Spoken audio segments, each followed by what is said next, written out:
Hi everyone, in this video tutorial I have an equations that we need to solve for x.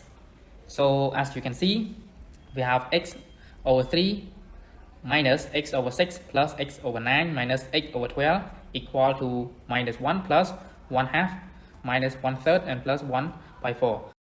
So the first things that we need to do, this question is not big but it has a trick, so that we need to factorizing the first part of this equation here.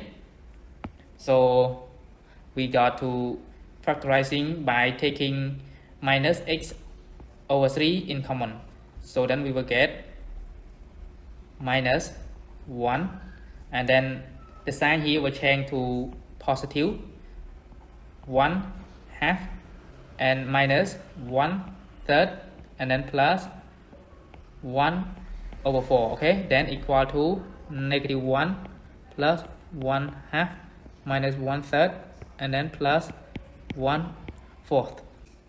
So now you can see that the values of this number and the values of this number here, which is the same, so we can cancel out, and then we will get negative x over 3 equal to 1.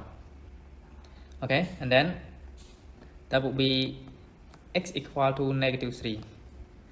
So therefore the answer, which is x equal to negative 3, is the answer. Okay, now I have solved this question and I hope you can understand. Thank you for watching and goodbye. See you in the next video.